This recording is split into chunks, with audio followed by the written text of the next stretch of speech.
साथियों नमस्कार, मैं आपका साथी doctor Anthony Raju advocate supreme court. और आज ये एक बहुत इंपॉर्टेंट वीडियो मैं बनाने जा रहा हूँ।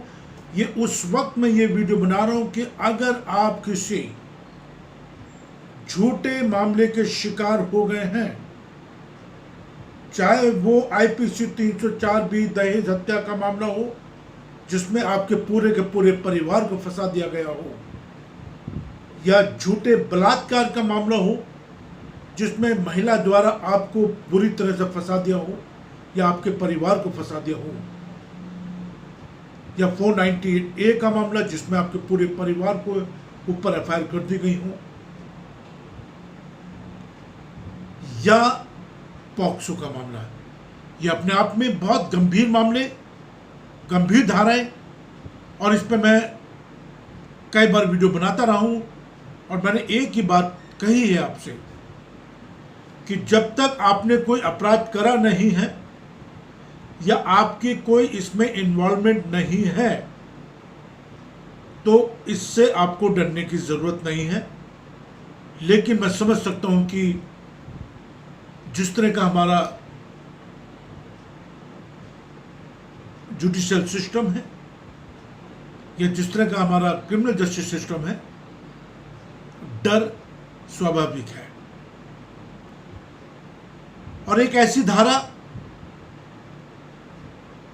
जो बहुत बहुत ज़रूरी है जब आपके ऊपर क्रिमिनल जस्टिस सिस्टम के तहत ट्रायल चल रहा हो, और ट्रायल चल रहा हो ऐसी अपराधों में जो अपने आप में बहुत घिनौने अपराध हैं और सज़ा जो है 10 साल से लेके 20 साल से लेके ताउम्र तक की सज़ा है। मैं बात कर रहा हूँ आपसे दहेज हत्या की, पॉक्सो की, रेप की, मर्डर की, और बहुत सारे ऐसे अपराध हैं। साथियों, मैं आपसे बस सिर्फ एक गुजारिश करना चाहता हूँ, क्योंकि मैं ये वीडियो बनाता हूँ, अपना बहुत कीमती वक्त इस वीडियो को बनाने में लगाता हूँ, और सिर्फ कारण यही है इस वीडियो बनाने का कि आपको जो हिंदुस्तान के बेसिक कानून हैं उसकी एक जानकारी आपके पास हो। जो माननीय हाई कोर्ट, माननीय सुप्रीम कोर्ट, माननीय सेशन कोर्ट के जो लैंडमार्क जजमेंट होते हैं इन घातक अपराधों को लेके, उसको एक सरल भाषा में आप तक पहुंचाया जा सके, क्योंकि इस देश के 80% जो लोग हैं वो एक सिंपल भाषा ही समझ सकते हैं।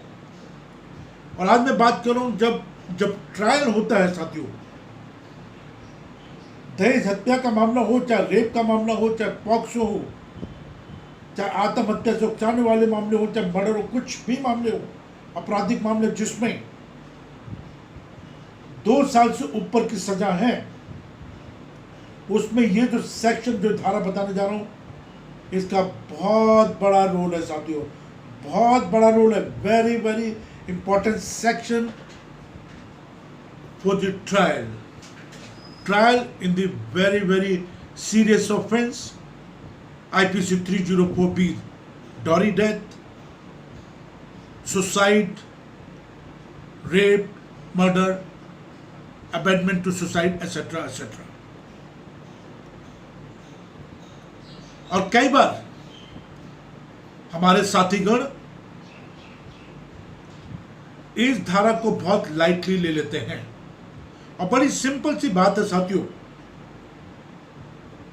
आपके खिलाफ एक इतना गंभीर मामला दर्ज है और चार्जशीट आ गई है,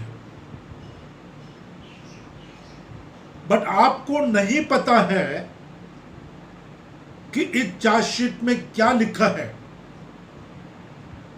कौन कौन लोग इसमें गवाह हैं, क्या क्या मटेरियल्स एविडेंस हैं, क्या क्या एविडेंस को सीज किया गया है। ये बहुत इंपॉर्टेंट पार्ट है। 164 के क्या बयान हैं, 161 के क्या बयान हैं, पुलिस की इन्वेस्टिगेशन किन एविडेंस को लेके की गई है, जो आपके विटनेसेस हैं, जो आयु साहब ने विटनेस बनाए, उनकी क्रेडिबिलिटी क्या है, उनका इस केस से क्या लेना देना है। ये जो पोस्टमार्टम रिपोर्ट आई है, जो विसरा रिपोर्ट आई है, जो एफएसएल रिपोर्ट आई है, उनकी क्रेडिबिलिटी क्या है?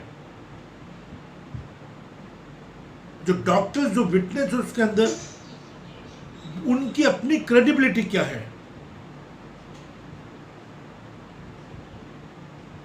और आज एक बहुत इंपॉर्टेंट मुद्दा, एक शिलोंग का मैंने एक पॉक्सो केस कर रहा हूं जिसमें सीआरपीसी 311, सीआरपीसी 311 के तहत हमने रिकॉल ऑफ विटनेस करा और उसमें डॉक्टर को हमने बुलाया जिसने वो एफएसएल रिपोर्ट बनाई।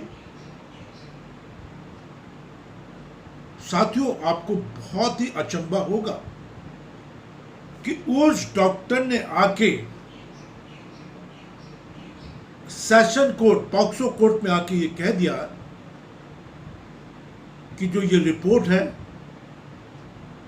ये मैंने गलत रिपोर्ट बनाई है, मनगढ़ंत रिपोर्ट है, प्रेशर में बनाई है। एक 6 साल की बच्ची के साथ पॉक्सो का केस पिछले 7 साल से चल रहा है और ये केस अब हम रद्द कराने की तैयारी पर हैं और इसके लिए हमने अपना प्रोसेस शुरू कर दिया है। साथियों,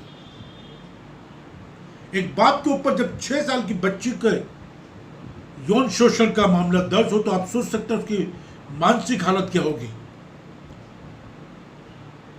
तो सीआरपीसी 311 ये एक सेक्शन है सीआरपीसी का, ट्रायल प्रोसेस का, which is very very important. But इससे भी ज्यादा इंपॉर्टेंट एक सेक्शन है धारा 207, CrPC 207, section 207 in the code of criminal procedure 1973 says, क्या कहता है ये कहता है कि supply to the accused of copy of police report and the other documents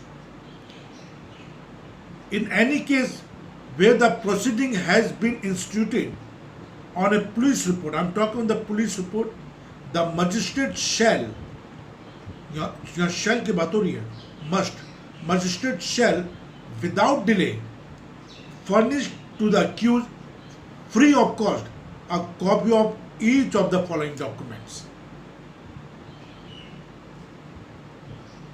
दंड प्रक्रिया संहिता 1973 में धारा 207 क्या कहती है? ये कहती है कि अभियुक्त को पुलिस रिपोर्ट और अन्य दस्तावेजों की प्रति प्रदान करना। देखिए, थोड़ा मेरी हिंदी कमजोर है तो अगर कुछ शब्दों में कुछ हो जाए तो प्लीज मुझे माफ कीजिएगा। किसी भी मामले में जहां कार्रवाई पुलिस रिपोर्ट पर शुरू की गई है, मजिस्ट्रेट बिना किसी देरी के आरोपी को निम्नलिखित में से प्रत्येक की एक प्रति निःशुल्क प्रदान करेगा। अब ये क्या क्या है? जब चार्जशीट आ गई तो आपको पता तो होना चाहिए ना कि आपके खिलाफ चार्जेस क्या हैं, क्योंकि चार्जेस फ्रेम होने हैं, विटनेसेस होने हैं, क्रॉस होना है।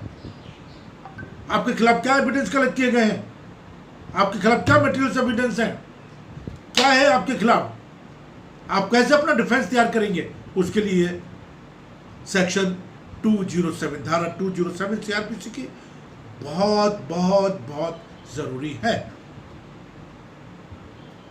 और मजिस्ट्रेट साहब को बिना देरी के, बिना देरी के, ये अक्यूज का राइट्स है, ये जो अपराधी हम जिसको सो कॉल अक्यूज कह रहे हैं, अपराधी, अभी अपराध सिद्ध नहीं हुआ है, लेकिन ये अपराधी का राइट है, ये अपराधी का अधिकार है सीआरपीसी 207 के उसके खिलाफ जो दस्तावेज कलेक्ट किए गए हैं, जो बयान हुए हैं, चाहे वो 161 का बयान हो, चाहे वो 161 का बयान हो, और क्या क्या दस्तावेज कलेक्ट किए गए, क्या क्या एविडेंस कलेक्ट किए गए हैं, क्या क्या दस्तावेजों को सीज किया गया है, एक एक डॉक्यूमेंट की कॉपी अक्यूज को दे देनी चाहिए और देनी होगी। और यहीं पे ये लकूना है या ये हमारी लापरवाही समझ लीजिए कि बहुत सारे हमारे ब्रदर्स एंड सिस्टर इस धारा को बहुत हल्के में लेते हैं। और जब हम पिटीशन लगाते हैं बेल के लिए या एंटीसिपेटरी बेल के लिए हम रटे रटाए शब्दों में उसको प्रिंट कर देते और लगा देते हैं। हम कभी ये नहीं जानने की कोशिश करते हैं जो हमारे क्लाइंट के साथ जो गुजर रही है या जो उसके ऊपर मुकदमा लिखा गया है, हम कभी ये जानने की कोशिश नहीं करते हैं अपने क्लाइंट से कि भैया कुछ सच्चाई हो तो बताइए, आपके इस केस में मेरिट क्या है, आप क्या कहना चाहते हैं जजेस साहब को, माननीय कोर्ट को आप क्या कहना चाहते हैं, उसी को तो हम लोग कहेंगे ना सर।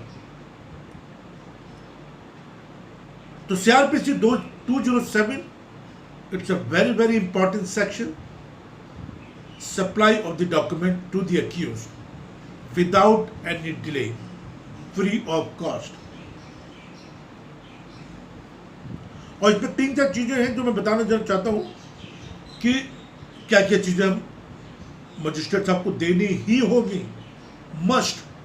अब पुलिस रिपोर्ट, धारा 154 के तहत दर्ज की गई प्रथम सूचना रिपोर्ट, द FIR CRPC 154, उन सभी व्यक्तियों की धारा 161 की उपधारा 3 के तहत दर्ज किए गए बयान, 161 की जो स्टेटमेंट है वो, जिन्हें अभियोजन पक्ष अपने गवाह के रूप में जांचने का प्रस्ताव करता है, इसमें से किसी भी हिस्से को छोड़कर जिसके संबंध में पुलिस अधिकारी द्वारा इस तरह के बहिष्करण के लिए अनुरोध किया गया है, धारा 173 की उपधारा 6 में, धारा 164 के तहत दर्ज की गई स्वीकारोक्ति और बयान यदि कोई हो, धारा 173 की उपधारा 5 के तहत पुलिस रिपोर्ट के साथ मजिस्ट्रेट को भेजा गया कोई अन्य दस्तावेज या उसका प्रासंगिक उद्धरण, बशर्ते कि मजिस्ट्रेट किसी बयान के ऐसे किसी भी हिस्से का अवलोकन करने के बाद, जैसा खंड में संदर्भित है, और अनुरोध के लिए पुलिस अधिकारी द्वारा दिए गए कारणों पर विचार करते हुए निर्देश दे कि बयान के उस हिस्से की एक प्रति या उसके ऐसे हिस्से की एक प्रति जो मजिस्ट्रेट उचित समझे आरोपी को दी जाएगी, बेशर्ते कि यदि मजिस्ट्रेट इस बात को संतुष्ट होकर कि खंड 5 में निर्दिष्ट कोई भी दस्तावेज बड़ा है, वे आरोपी को उसकी एक प्रति देने के लिए बजाय निर्देश देगा कि उसे केवल व्यक्तिगत रूप से ये अदालत में वकील के माध्यम से इसका निरीक्षण करने की अनुमति दी जाए। आप समझ गए कितना इंपॉर्टेंट सेक्शन है ये। और मैंने देखा है कि कई बार जब हम लोगों की तरफ से चूक हो जाती है, जब हम लोग अपनी बात को ढंग से माननीय जजेस के सामने रखने में नाकामयाब हो जाते हैं, जब हम अपने एविडेंस को, विटनेसेस को माननीय कोर्ट के सामने रखने में नाकामयाब हो जाते हैं, तो हमारा केस क्या होता है, कोलैप्स हो जाता है और हमें सजा हो जाती है। तो जितने भी डिफेंस एडवोकेट हैं, देखिए मैं एक एडवोकेट हूं, मैं तो पूरी की पूरी चार्जशीट का मैं तो बाल में से खाल निकालता हूं, और अपने जो मेरे जो क्लाइंट होते हैं उनको 10 बार फोन करना, उनसे बातचीत करना, एक एक चीज जानने की कोशिश करता हूं। और ये वीडियो बनाने का सिर्फ और सिर्फ एक ही मकसद है साथियों, कि कैसे आपके जीवन को बचाया जा सके, कैसे जो आपके खिलाफ झूठे मुकदमे दर्ज हैं उनसे आपको निकाला जा सके। मैं एक सामाजिक कार्यकर्ता हूं, all India council of human right का अध्यक्ष हूं, इंडियन ह्यूमन राइट काउंसिल का अध्यक्ष हूं, और उस नाते से मेरा ये फर्ज बनता है, ये कुछ पब्लिसिटी नहीं है, ये फर्ज बनता है कि मैं एक आम आदमी को आम भाषा में जो माननीय कोर्ट की जजमेंट है, high court, supreme court, session court, या जो कानून की परिभाषा है उसकी बेसिक फंडामेंटल तो बता दूं। और मेरी टीम, मैं आपको बहुत दावे जिम्मेदारी के साथ कह रहा हूं, मेरी टीम पूरे हिंदुस्तान में हाई कोर्ट में, सेशन कोर्ट में, सुप्रीम कोर्ट में हाजिर है आपकी मदद के लिए, एक ऐसी मदद जो आपका जीवन सुधार देगी, आपको बचाने की हम कोशिश करेंगे। और डिपेंड करता है, बड़ी जिम्मेदारी के साथ कर रहा हूं। अगर आपके केस में मेरिट्स हैं, आपके केस में अगर मेरिट है, आपके केस में अगर जान है, आपके पास अगर सबूत है, पुख्ता सबूत है, तो आप इस मुसीबत से जरूर बाहर आएंगे। आपकी बेल भी होंगी, आपकी एफआईआर भी क्वेश होंगी, और आप बाइज्जत बरी भी होंगे। और उन लोगों के खिलाफ भी हम केस करेंगे जिन लोगों ने आपको इस परेशानी में डाला है। मैं कोई यहां ज्यादा धाराओं की बात नहीं करता हूं, क्योंकि एक आम आदमी की धारा जल्दी समझ में नहीं आती। ये टेक्निकल लैंग्वेज, एक मैकेनिकल लैंग्वेज, लेकिन बेसिक चीजें मैं आपको बता देना चाहता हूं। ये वीडियो बहुत इंपॉर्टेंट है साथियों, मैं नॉलेज शेयरिंग कर रहा हूं, ये कोई पब्लिसिटी स्टंट नहीं है, ये नॉलेज शेयरिंग है। मेरी आपसे हाथ जोड़ के विनती है कि आप इस चैनल को जरूर सब्सक्राइब करें, लाइक करें, कमेंट्स करें, व्हाट्सएप करें, एसएमएस करें, जो आपको लगता है यार वो करो ना। अगर आप मुझसे बात करना चाहते करो, कौन मना कर रहा है? मेरी टीम से अगर बात करनी तो बिल्कुल कराएंगे, बात करिए, कौन मना कर रहा है? मेरा नंबर है 9873000542, मैं डिस्क्रिप्शन में भी दूंगा आपको, 9873000542, इस पर आप मुझसे बात भी कर सकते हैं, मुझे एसएमएस कर सकते हैं, कॉल कर सकते हैं, व्हाट्सएप कॉल कर सकते हैं।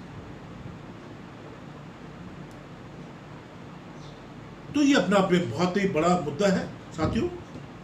और आईपीसी 304B के मामले हो, दहेज हत्या हो, 498 हो, कोई भी मामले, ऐसे आपराधिक मामले जो आपके सर के ऊपर मरे गए हैं, गड़े गए हैं, तो इनसे डरने की जरूरत नहीं। अगर आपको लगता है झूठे हैं, बिल्कुल भी इनसे डरने की जरूरत नहीं है।